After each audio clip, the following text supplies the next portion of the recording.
샬롬.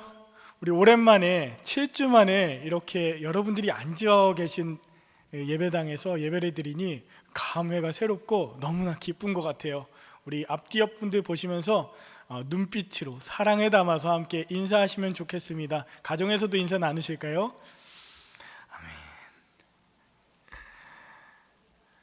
여러분 각자 자리에서 예배 드리실 때, 특별히 오늘 이렇게 본당에 나오셔서 예배 드리시는 여러분들 심령 가운데 하나님의 평강이 함께 하시기를 간절히 축원합니다.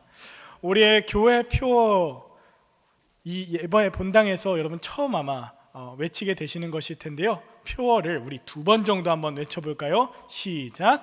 그리스도 안에서 행하라. 한 번 더. 그리스도 안에서 행하라. 아멘. 표어 말씀도 함께 읽어보겠습니다. 에베소서 5장 8절 시작. 너희가 전에는 어둠이더니 이제는 주 안에서 빛이라. 빛의 자녀들처럼 행하라. 아멘. 여러분 아침에 자녀들을 깨운다고 생각하시고 창문에 있는 커튼을 활짝 펼쳤다고 상상을 해보십시오. 쏟아지는 빛살로 방이 환하게 비춰지고 자고 있던 자녀도 깨어나게 되겠죠. 어둠을 밝히는 빛, 그리고 온 세상을 비춰 생명들을 깨우는 그 빛이 우리에게 비춰진다고 하는 그런 약속으로부터 우리 빛의 자녀가 시작되는 것이죠. 여러분 말씀은 그리스도 안에서 우리가 행한다는 것은 빛의 자녀로 행하는 것이고, 우리가 그리스도 안에 있을 때 빛으로 말미암아 어둠이 떠나가고 우리가 빛의 자녀가 됨을 우리가 인식할 때 한 가지가 더 있었죠. 맞아요. 우리가 이제는 주 안에서 빛이었는데 빛의 자녀들처럼 행하는, 우리에게 주어진 맡겨진 사명이 이제 남아 있는 것이죠.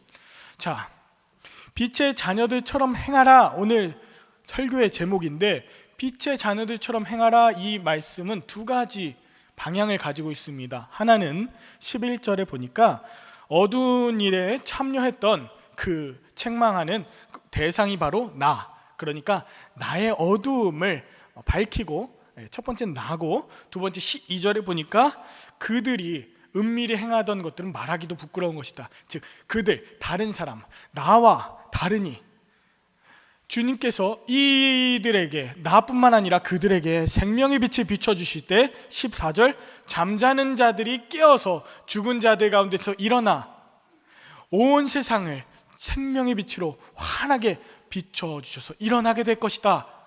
나와 그들과 잠자는 자들에게까지 주님의 생명의 빛이 비춰지게 된다. 2021년 주님께서 주시는 이 놀라운 영광의 말씀이 바로 저와 여러분들에게 주시는 하나님의 약속인 줄로 믿습니다. 아멘. 우리 2021년 주님의 빛이 여러분과 예배드리시는 가정 가운데 환하게 비추었습니다. 우리가 그렇게 주님의 빛을 따라서 그리스도 안에서 행할 때에 빛의 자녀들처럼 행하는 것은 그러면 구체적으로 어떻게 해야 되는 것인가? 그리스도 안에서 행하는 것이 빛의 자녀들처럼 행하는 것이라고 했을 때, 그러면 그 삶은 어떤 삶인가에 대해서 저는 오늘 이사야서 42장 말씀으로 여러분과 은혜 나누고자 합니다. 세 가지로 나누어 한번 생각해 볼 때, 첫 번째, 빛의 자녀들처럼 행하는 것은, 중요한 것은 시선입니다. 첫 번째, 시선. 우리의 시선이 어디 있는가? 자, 이사야서 42장은요 이스라엘 백성들이 바벨론의 포로로 끌려가 있을 때 선포되었던 말씀입니다.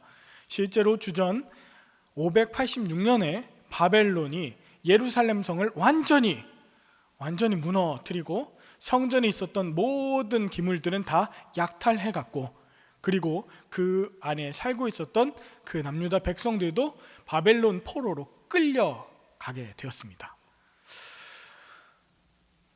정말로 그들이 누리고 있었던 평범한 삶은 온데간데 없어지고, 이스라엘 백성들은 이제 더 이상 하나님께서 나와 함께 하시지 않는가, 나를 지켜주시지 않는가 불안했을 것이에요.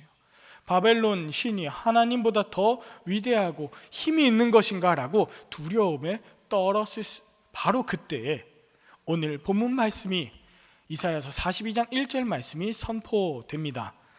이사야서 42장 1절, 본문 1절 함께 읽어보겠습니다. 시작. 내가 붙드는 나의 종, 내 마음에 기뻐하는 자, 곧 내가 택한 사람을 보라. 아멘. 내가 붙드는 나의 종, 내 마음에 기뻐하는 자, 곧 내가 택한 사람.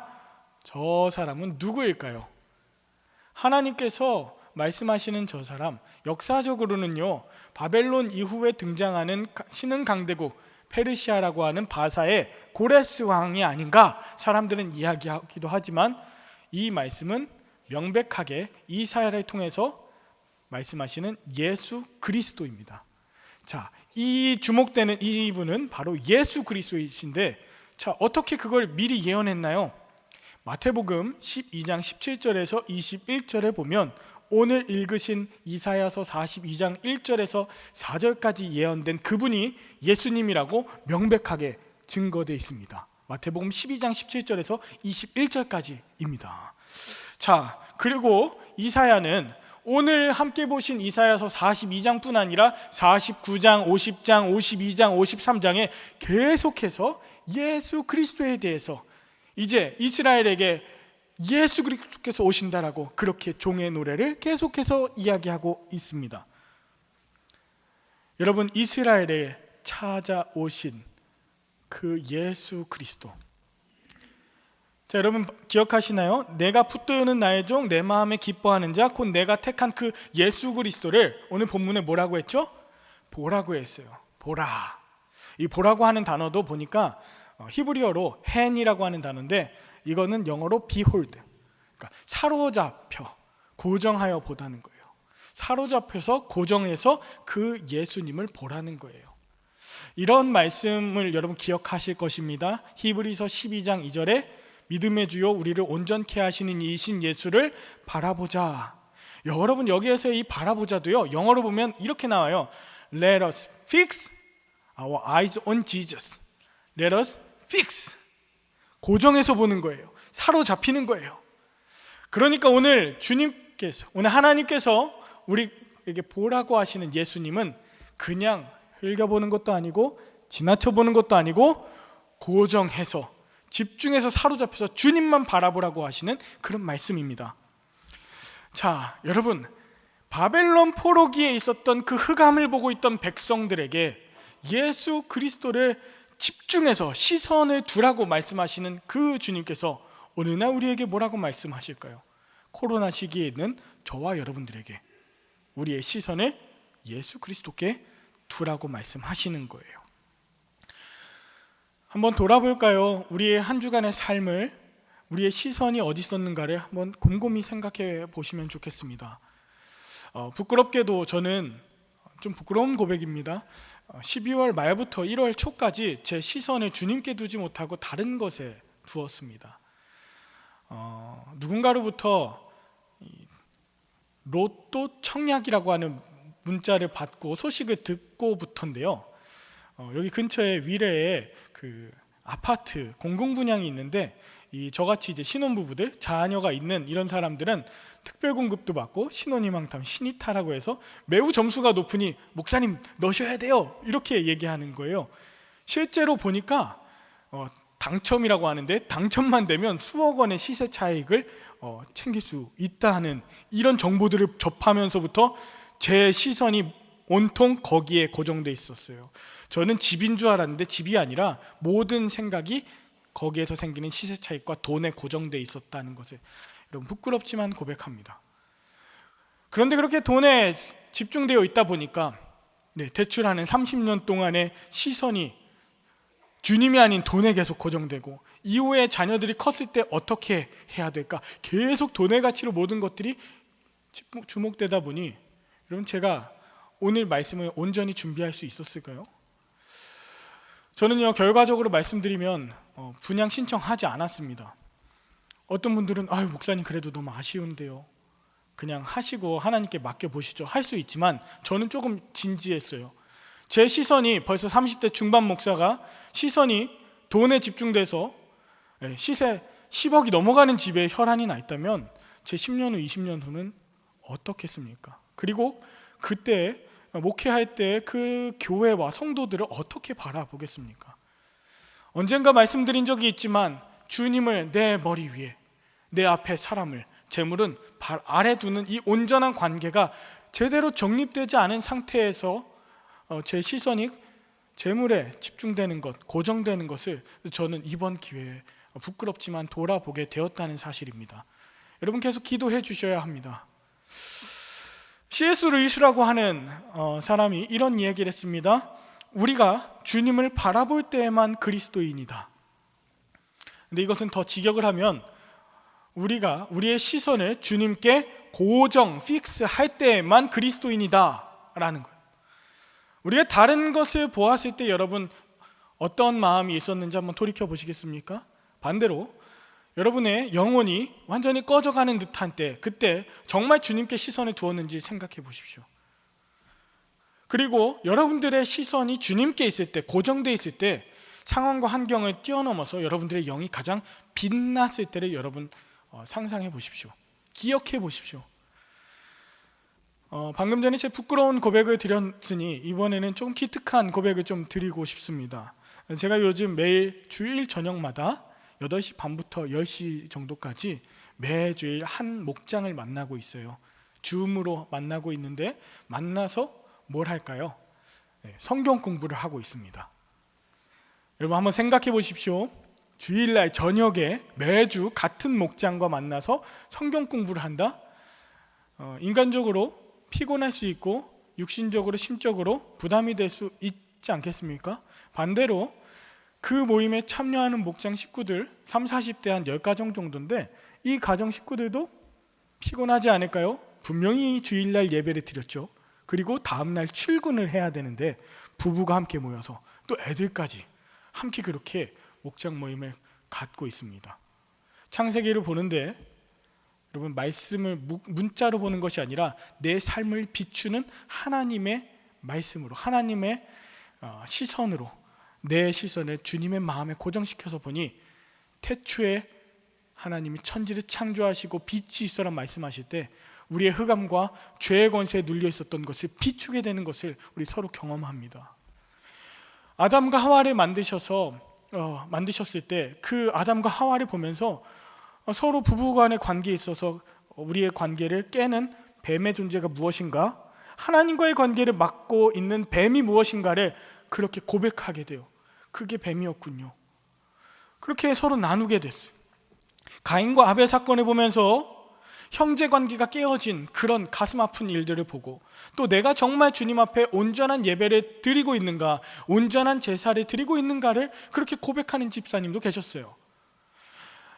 술 취한 노아와 자녀 간에 그렇게 서로 원망하는 것을 보면서 깨어진 부모가 자녀 간의 관계를 그렇게 보면서 그게 더 이상 성경의 문자 이야기가 아니라 내게 하시는 하나님의 말씀이 되는 것이죠. 그 외에도 수많은 사람들의 연약함을 보면서 죄 많고 실수하는 모습을 보면서 그게 나구나 말씀으로 나를 비출 때 동시에 그 연약한 자들에게 임하시는 하나님이 우리의 한 날을 앞에 한 주일을 환하게 비추시는 것을 우리가 경험하고 고백할 수 있게 되었습니다. 자칫 코로나 시기에 흑암에 눌려서 30, 40대 사람들은 굉장히 또 이성적으로 또 여러 가지 빠릿빠릿하지 않습니까? 그렇게 홀릴 수 있는 그 시기에 하나님의 말씀의 빛을 비추고 시선을 주님께 고정하다 보니 한 주간의 삶이 이미 승리함으로 시작되고 있었던 것이고, 그렇게 주일 저녁마다 모여서 예배드리고 부부의 손을 잡고 또 자녀들에게 기도하는 그 모습을 보면서 자녀들은 자연스럽게 신앙의 훈련이 되고 그 가정 가운데 생명의 빛이 비추는 것을 저도 저희 아내와 함께 고백하면서 그렇게 느낄 수 있었습니다. 그렇게 말씀에 집중하다 보면 어느샌가 코로나도 종식되어 있지 않을까요? 여러분, 바벨론 포로기와 같은 이런 흑암의 권세 속의 코로나 시기에 우리가 집중하고 꼭 바라봐야 되는 분이 있습니다. 아니, 우리의 시선에 아예 고정시켜야 되는 분이 있습니다. 바로 예수 그리스도이십니다. 만약에 우리가 이 코로나 시기에 주님을 바라보고 주님께 시선을 고정한다면 분명히 흑암 속에서도 아름답게 밝게 빛나는 여러분들이 되실 거예요. 이 코로나 시기에 주님께 집중하고 말씀으로 자신을 비추는 교회는 코로나 시기에 오히려 더 어두운 세상을 비추는 빛나는 교회가 될 것이고, 그런 나라는 주님께서 비추시는 빛나는 나라가 될 것입니다. 여러분, 주님 말씀에 집중하시고 주님 말씀으로 비출 때에 그렇게 우리가 빛의 자녀라는 사실을 절대로 잊지 마시고, 우리가 지난날 어둠에 참여했던 그런 안타까웠던 과거에 매몰되기보다 주님 이제 빛의 자녀로 다시 한번 우리의 정체성을 말씀하셨으니 우리의 시선을 주님께 온전히 고정하시는 그런 빛의 자녀로 승리하는 한 해 되시길 간절히 축원합니다. 두 번째, 빛의 자녀들이 향할 것은 무엇인가? 바로 정의입니다. 정의. 본문 1절 하반절에 보니까 이렇게 말씀하십니다. 내가 나의 영을 그에게 주었은즉 그가 이방에 정의를 베풀리라. 정의. 3절에도 이렇게 나옵니다. 진실로 정의를 시행할 것이며, 4절에도 이렇게 말이죠. 그가 세상에 정의를 세울 것이다. 예수 그리스도께서 정의를 세울 것이다. 이것을 보라고 말씀하시는 거죠. 성경에서 말하는 정의가 무엇입니까? 히브리어로 정의는 미시파트라고 얘기하는데, 미시파트는 하나님을 믿고 말씀을 준행하며 살려고 모인 말씀 공동체의 관습법이라고 하는데, 쉽게 말해서 하나님의 통치하시는 방법입니다. 하나님의 통치 방법. 어떤 방법인지 본문 2절에서 구체적으로 말씀하십니다. 함께 읽어볼까요? 시작. 그는 외치지 아니하며 목소리를 높이지 아니하며 그 소리를 거리에 들리게 하지 아니하며. 아멘. 자, 정의가 뭐냐면 외치지 않고 목소리를 높이지 않고 그 소리를 거리에 들리게 하지 않는 것이래요. 이게 하나님이 말씀하시는 정의래요. 단순히 목소리의 크기가 아니에요. 비굴하게 비겁하게 행동하라는 것도 아닙니다. 그러나 목소리가 커져서 그 목소리를 높이면서 자신의 열정과 자기 의를 드러내면서 메시지보다 더 자기가 드러나는 것은 하나님의 정의가 아니다. 세상 사람들은요, 온통 자기 자신을 동원하고 목소리를 높여서 정의를 외치게 합니다. 그렇게 해서 자기 자신도 알리게 해요. 그런데 하나님은 아니에요. 정의를 말할 때 부드러운 목소리로 이야기하라는 거예요. 부드러운 목소리라고 하는 것은 상대방과 소통하면서 대화할 때만 가능합니다. 절대로 사람의 마음을 울리고 변화시키는 것은 큰 목소리에서 나오지 않습니다. 오히려 읊조리는 그 진실한 숨소리에서 진실이 전달되고 변화가 있게 되는 것이죠.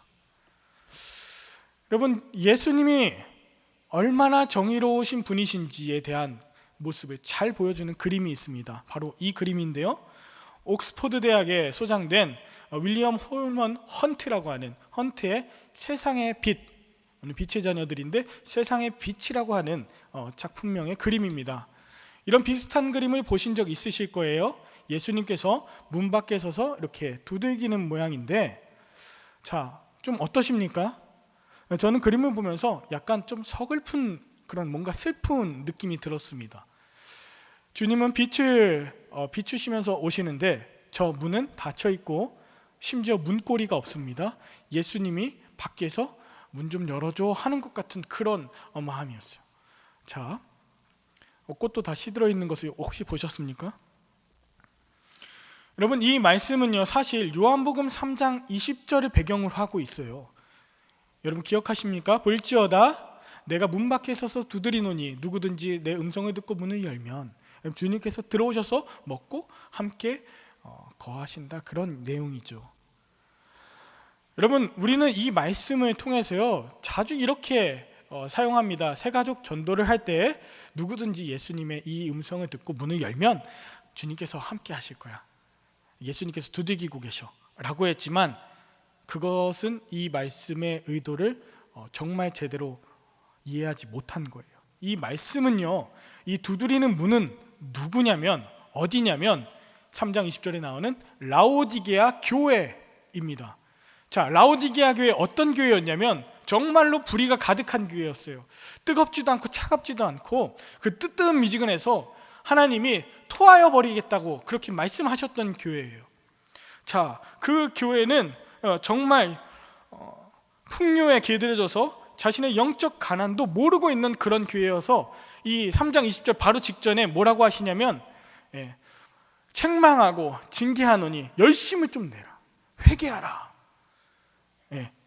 책망하고 징계받고 회개받아 마땅한 교회였어요. 그런데 그런 교회, 라오디게아 교회의 문을 두들기시면서 예수님의 자세와 예수님의 모습을 보자는 거죠. 예수님은 두들기고 계세요. 그리고 누구든지 그 음성을 듣고 문을 열면 문을 열어주길 작은 목소리로 예수님은 기다리고 계시는 거죠. 여러분, 만약에 저 같았으면요, 불의한 그 모습을 보면서 라오디게아 교회에 또 그 사람을 보면서 문을 팡팡팡 두들기면서 문 안 열어? 당장 안 열어? 어쩌면 억지로 열거나 더 안 되면 부숴버리고 강제로 들어가서 똑바로 안 하냐고 막 큰 소리로 말했을 것 같아요. 그런데 주님은 그 라오디게아 교회에 잘못하고 있는 그것을 제대로 알려주시기 위해서, 옳고 그름을 알려주시기 위해서 그렇게 무례하게 행동하지 않으셨습니다. 주님께서 보여주시는 정의예요. 만약에 예수님께서 옳고 그름을 위해서 과격하게, 예의 없게, 때로 무례하게, 비인격적으로 그렇게 하셨다면 저와 여러분들 가운데 예수님 믿고 따라올 사람 아무도 없었겠죠. 주님은 우리가 죄인이었을 때, 우리가 정말로 형편없을 때에 인격적으로 다가오셔서 정의에 대해서, 하나님의 통치 방법에 대해서 말씀해 주셨어요. 그러니까 이 그림을 그렸던 헌트라고 하는 사람은 불의함 앞에서 인격적으로 정의를 이야기하시는 그 예수님의 태도를 말씀하고 있던 거였어요. 그렇습니다. 여러분, 하나님의 정의는요, 결코 비판, 정죄, 폭력, 무질서함이 아닙니다. 오늘 본문 3절에 보니까 상한 갈대를 꺾지 아니하며 꺼져가는 등불을 끄지 않는 것이 정의예요. 정말 조심하면서, 정말 그렇게 애타하면서 그렇게 예의를 다하는 것이 주님께서 우리에게 말씀하시는 빛의 자녀들이 가져야 되는 정의입니다. 소리 지르고 상한 갈대 꺾고 꺼져가는 등불이 꺼지든 말든 염두하지 않고 그저 행동하는 것은, 그거는 정의가 아니라 자기 의로 변질된다는 것이에요. 겸손함, 작은 생명에 대한 배려, 정말로 인격적으로 여러분 행할 때 하나님 나라의 정의가 실현됩니다. 이것은 직분과 나이와 신앙의 어떤 연륜, 이런 것과 관계없습니다. 빛의 자녀들만이 할 수 있는 주님께서 보여주시는 태도입니다. 우리 주변에 한번 돌아보면 정말로 불의한 것들이 많은 것 같습니다. 옳지 않고 고쳐야 되는 일들이 너무나도 많은 것 같아요. 가정도 그렇고 교회도 그렇고 직장도 그렇고 나라도 그렇습니다. 이 모든 곳에 하나님의 정의가, 하나님의 통치하심이 필요합니다. 그러나 앞서 말씀드린 것처럼 겸손하지 않은 그 무례함과 그 오만한 자세, 때로 작은 것들을 사랑하지 않고 염두하지 않는 자세는 결코 하나님의 정의와 생명을 나타낼 수 없다는 것을 여러분 기억하십시오. 죄 많고 그리고 상하고 깨어진 자들을 정말로 찾아오시는 주님의 이 태도, 이것을 여러분 기억하셔서 귀 기울여 신음하는 자들, 정말 꺾여진 자들, 흔들흔들 꺼지는 자들을 정말로 기억하시며 이야기하시고 행하시는 정의의 자녀들, 하나님의 빛의 자녀들 다 되는 그런 2021년 되기를 간절히 축원합니다. 여러분, 이 정의를 기억하시면서 마지막으로 빛의 자녀들이 행해야 되는 마지막 세 번째가 있습니다. 그것은 바로 기대하는 것이에요. 기대. 본문 4절을 함께 읽어보겠습니다. 시작. 그는 쇠하지 아니하며 낙담하지 아니하고 세상에 정의를 세우기에 이르리니 섬들이 그 교훈을 앙망하리라. 아멘. 우리 주님께서는 쇠하지 아니하시고 낙담하지 않으셨습니다. 물론 결코 쉽지 않은 일이었지만 마침내 주님께서는 그 정의를 베푸시는 하나님의 통치를 포기하지 않으시고 결국은 이루어내십니다. 마침내 땅끝에 있는 섬들조차, 이방 모든 나라조차 하나님의 그 통치하심의 정의를 따라서 회복되는 그런 꿈을 기대하면서 말씀하시죠. 그리고 그렇게 살아간 빛의 자녀들인 우리도 그렇게 따라 살기로 직접적으로 명하십니다. 본문 6절과 7절을 함께 읽어보시겠습니다. 시작. 나 여호와가 의로 너를 불렀은즉 내가 내 손을 잡아 너를 보호하며 너를 세워 백성의 언약과 이방의 빛이 되게 하리니 네가 눈먼 자들의 눈을 밝히며 갇힌 자를 감옥에서 이끌어내며 흑암에 앉은 자를 감방에서 나오게 하리라. 아멘. 하나님께서 빛의 자녀인 저와 여러분들을 쓰시사 여러분들의 손을 잡아서 일으키시고 마침내 이방 가운데 비추는 빛의 롤모델로, 샘플로 사용하신다는 거예요. 이건 정말 믿을 수 없는 충격입니다. 아니 그냥 그저 내 가는 길 비추고 내 안에 비추고 요만큼 비추는 것인 줄 알았는데 하나님은 빛의 자녀들을 이방 가운데까지 세워서 롤모델이 되게 하신다. 무슨 공로가 있어서요? 무슨 능력이 있어서일까요? 여러분 믿어지십니까? 여러분 기대가 되십니까? 우리는 아무런 주님께로부터 쓰임받을, 그리고 그렇게 높이 들릴 만한 아무런 자격이 없지만 오늘 주님께서 우리의 손을 잡아 일으키시고 세워서 그렇게 역사하실 거라고 기대하라고 말씀하시는 거예요. 마침내 주님께서 이루실 테니 포기하지 말고 이 말씀 가운데는 너희에게 가지고 있는 그 빛을 아주 작은 빛이더라도 계속 비춰나가라. 작은 빛이라도 나누고 이 빛을 통해서 비추실 것을 기대하며 작은 빛을 비춰라라고 말씀하시는 거예요. 여러분, 내 작은 것부터 비추고 옆에 있는 사람들 한 사람이라도 더 비춰내는 이런 일들이 사실 이번 한 주간에도 계속해서 있었습니다. 주중에 어떤 분으로부터 이름도 없이 빛도 없이 그저 무명으로 교회에 쌀을 매주 몇 포대씩 사서 기증하고 싶습니다. 꼭 필요한 이 코로나 시기에 꼭 필요한 자들에게 목사님 나눠주시면 좋겠습니다 하고 빛을 나눠주신 작은 빛이 있었어요. 여러분, 그러면서 또 놀란 것은 이번 주중입니다. 목사님, 정말 어려운 그런 가정이 있다면 여러분 물질적으로 후원하고 싶으니 목사님 이것이 그 어두운 가정에 작은 빛이 됐으면 좋겠어요. 연결시켜 주세요 하는 그런 작은 빛이 있었어요. 그리고 이번 주 중에도 수술하고 이번 주 중에도 병원에 입원하신 분들이 계신데 그분들을 위해서 함께 중보하는, 우리 중보기도단들 수십 명이 있습니다. 그렇게 기도하는 중보의 빛이 있었어요. 엄청나게 밝은 빛은 아니었어요. 작아요. 혼자 할 수 있는 것은 많지 않아요. 그런데 있는 자리에서 그렇게 빛을 비추다 보니 이게 모여지니 너무너무 아름다운 빛으로 더 환하게 비춰지고 있는 것이죠. 늘 작은 것만 비추다가 우리를 비추게 되고 마침내 그 영광의 빛을 주님께서 비춰 이방까지 모든 세상으로부터 그 빛의 말미암아 모이게 되고 그 빛을 주목하게 된다는 이 놀라운 말씀을 여러분 기억하셔야 돼요. 2021년 여러분이 본당에 나오셔서 하나님 오늘 어떤 말씀을 주실까 기대하는 분들, 혹시 이 말씀을 기대하신 분들이 있을 수 있습니다. 이사야서 43장 18절에서 19절 함께 읽어보겠습니다. 시작. 너희는 이전 일을 기억하지 말며 옛날 일을 기억하지 말라. 보라, 내가 새 일을 행하리니 이제 나타낼 것이라. 아멘. 이전 일을 기억하지 말며 옛날 일을 생각하지 말라. 이거는 죄악되고 슬프고 허망하고 힘들었던 지난 날들을 기억하라는 말이 아니에요.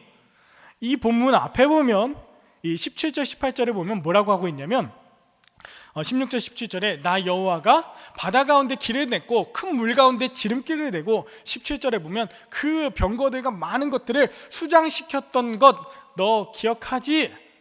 이거예요.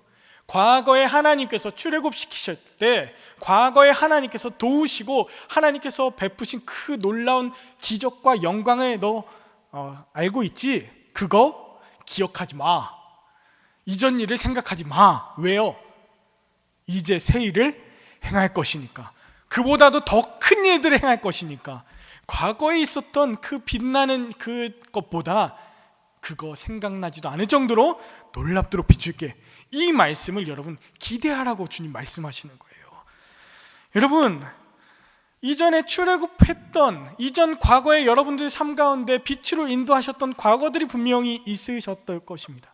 그리고 2021년에 작년 너무 힘들었는데 올해는 좋겠지라고 작은 기대가 있으실 수 있어요. 그런데 여러분의 있는 자리에서 그 작은 빛을 비추시고 포기하지 않고 절망하지 않고 비추며 기대하신다면 마침내 주님께서 어떻게 해요? 이방들로부터 모든 것을 비추게 되는, 이방까지도 빛이 비치게 되는 생명의 빛으로, 그리스도의 빛으로 여러분과 저를 사용하신다는 거예요. 이 일을 기대하시기 바랍니다. 아멘. 이 일을 여러분들 소망하시기 바랍니다. 지금 저는 안 되는데요. 우리 한신교회 지금 너무 작은 빛 같은데요. 여러분, 저는 교회 얘기를 잠깐 하고 싶어요. 우리 김정수 장로님께서 기도해 주셨던 것처럼 우리 교회는 청빙을 앞두고 있어요. 2년이 넘었습니다. 그런데 이 기간이요, 여러분 정말로 주님을 바라보고 이 안에 정말로 주님의 정의로 회복되고 이 가운데 주님의 말씀을 기억하고 기대한다면 그 광야길은 주님과 함께하고 주님의 영광을 바라보는 놀라운 생명의 시간인 것이죠. 여러분, 언젠가 말씀드린 적이 있지만 우리 교단을 초월해서 많은 교회들이 우리 한신교회의 청빙 과정을 주목하고 있습니다. 어떻게 담임 목사님 청빙하나? 많은 교회들이 담임 목사님 청빙을 못하고 있어요. 그리고 주목한다는 것. 여러분, 우리가 정말로 주님의 뜻 가운데 주님의 빛의 자녀로서 행하면서 하나님이 예비하신 귀한 그 생명의 빛된 우리 목사님을 모시는 청빙의 과정을 우리가 이루어간다면 그 과정을 통해서 우리를 많은 교회들의 롤모델로, 샘플들로 주님께서 빛나게 하실 것입니다. 저는 이러한 소망이 있어요. 우리 교회가 정말로 어떻게 빛의 자녀로 회복됐는가, 이 이야기가 하나님 나라 운동의 그런 교회들에게 샘플로 롤모델로 전해졌으면 좋겠어요. 더 나아가서 우리 교회가 정말로 이방들을 위한 그렇게 빛이 비추는 그런 복된 교회로 온전히 회복될 것을 기대합니다. 왜냐하면 우리 교회는요, 태동할 때부터 민족을 향한 하나됨의 사명을 가지고 태동된 민족 성전이고, 태동될 때부터 세계 선교를 그 사명을 부음받은 그런 교회, 한신교회이기 때문입니다. 여러분, 반드시 들어서 주님께서 빛나게 하시고 비춰주시고 그 빛의 놀라운 역할을 감당하게 하실 것을 여러분 기대하십시오. 그리고 작은 빛부터 비춰 나가십시오. 그렇게 작은 빛이라도 남을 위해 비춰 나가시는 여러분들, 빛의 자녀들이 다 되시는 2021년 한 해가 될 수 있기를 간절히 축원합니다. 말씀 마무리하겠습니다. 주님의 몸된 교회가 빛의 사명을 잘 감당하지 못해서 손가락질 받는 그런 현실을 살아가고 있습니다. 전적으로 주님을 바라보지 못하고 정의가 아닌 무례함으로, 권력으로, 그렇게 기득권으로 행했던 교회들, 그리고 그런 목회자들, 기대하지 못하고 그렇게 작은 빛을 비추지 못한 우리들의 철저한 우리들의 잘못입니다. 그러나 오늘 주님께서 말씀 주시고 빛의 자녀들처럼 행하라고 말씀하시니 단순히 언제 이 코로나가 지나갈까 기다리지만 마시고 주님의 말씀으로 자신을 비추고 주님 바라보시고 주님의 모습 본받아 그 태도로 정의를 회복시켜 나가시며 기대함으로 작은 빛부터 비쳐 나가시는 생명의 빛된 빛의 자녀들 다 될 수 있기를 간절히 축원합니다. 그 영광의 빛, 생명의 빛이 여러분들 가운데 비춰지고 우리를 통해 열방으로 비춰지게 될 줄로 믿습니다. 그렇게 쓰임받는 빛의 자녀들 되시길 예수 그리스도의 이름으로 간절히 축원합니다. 기도하겠습니다. 하나님 아버지, 감사합니다. 빛으로 오신 주연절 셋째 주일 우리에게 말씀을 주시니 감사합니다. 오 주님, 저는 주님을 바라보지 않고는 도무지 빛의 자녀로 살아갈 수 없는 자임을 고백합니다. 때로 스스로 빛나고 싶어서 가장 완벽하고 좋은 모습을 보이려 나의 의로 애쓰고 소리치던 날이 있었음을 고백합니다. 하나님의 때가 아닌 바로 나의 때를 요구하다가 좌절하고 낙담하며 기대하지 못했던 나였음을 고백합니다. 오 주님, 주님의 빛으로 나를 비춰 주시옵소서. 이 빛 회복하여 빛의 자녀들처럼 행하게 하옵소서. 오 주님, 주님의 빛으로 우리 교회와 나라와 민족을 비춰 주시옵소서. 이 땅에 하나님의 정의와 공의가 온전히 회복되도록 주의 빛을 비추시고 우리로 하여금 주의 빛을 비추는 빛의 자녀들 다 되게 하여 주시옵소서. 생명의 빛 되신 예수 그리스도의 이름으로 기도 올리옵나이다. 아멘.